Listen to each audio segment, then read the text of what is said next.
Today, I'm going to show you how I personalize ribbon using my Cricut and heat transfer vinyl to create the most beautiful, handmade, personalized little gifts. It's a little touch that's nice, whether you're wrapping your gift, you're adding it to the handmade gift. So we're going to hop on over to Cricut Design Space. I went ahead and used the text function to type out what I needed. I went ahead and typed out the last name with the year. This is one that I've been selling and it's been selling really great on Facebook Marketplace. And these are Sublimation ornaments. I do have a tutorial coming out right after this one, so you will see this very shortly. If not, it'll probably be already up, so just check over my page. I went around and played with the fonts. I'm just using the free fonts that I have.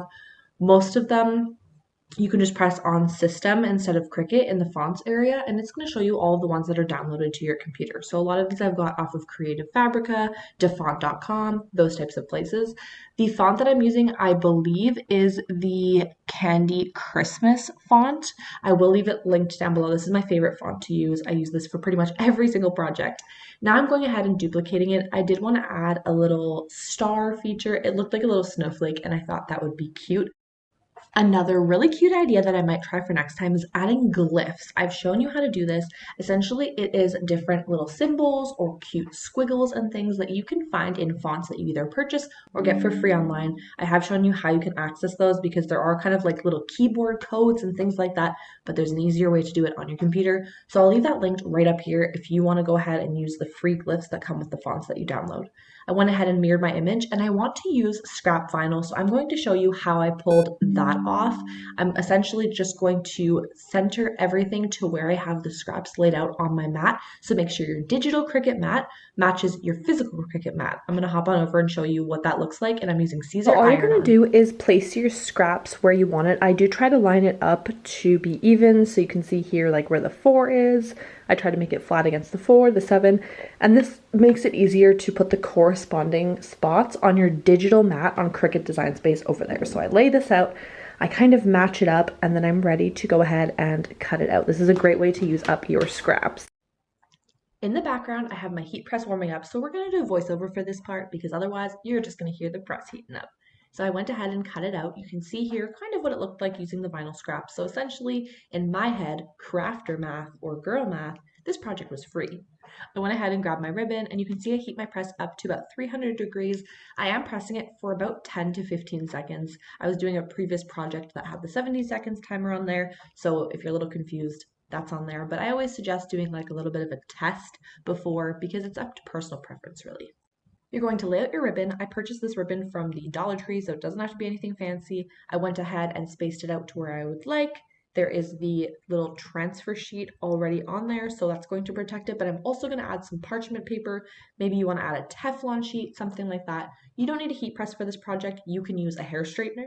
You can use an iron. You can use a Cricut Easy Press. You can use whatever you have, okay? There are tons of options. You do not need to be an expert crafter to do this. Like I said, a hair straightener will work, and I have shown you how to use your hair straightener to create Cricut projects in the past. I'll leave that video right here as well. I feel like that's a really intimidating thing when it comes to crafting or like Cricut crafting, and I wanted to get into it was I knew I would not be able to afford all of the things. This was like 8 years ago, and I was thinking there is no way I'm going to be able to even afford a Cricut, let alone all the things you need to make the projects. But that's not true.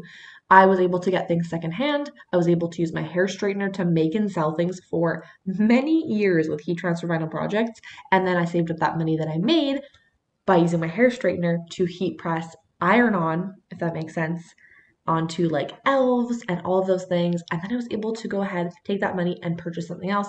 And over time, I've upgraded to new machines and all that stuff. So you don't need to start off with all the fancy, schmancy things that you see all over the internet. Trust me, I'm not even there yet. But you know what? Also, at the same time, I know that purchasing something like a heat press like this you see in my videos is not something that's going to happen right away, especially if you just went ahead and dropped all that money on a new Cricut machine. All of this is said to encourage you into not being overwhelmed and intimidated by starting crafting because it doesn't actually have to be so expensive as you see on the internet on all of these videos, okay? Buy one of these ornaments. So how I loop through my ribbon and things like this is I take my weeding tool and I kind of poke it through, and then I go on the other side and pull it through as well, if that makes sense. and then I just trimmed this off at the end. So you can see the little bit, and I hook it through, pull it. Now you do want to be careful so that your ribbon doesn't get wrecked that you just did. Perfect. So now I'm going to tie it at the top.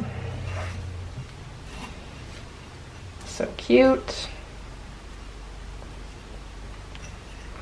Awesome. And then all I'm going to do is go ahead and trim these.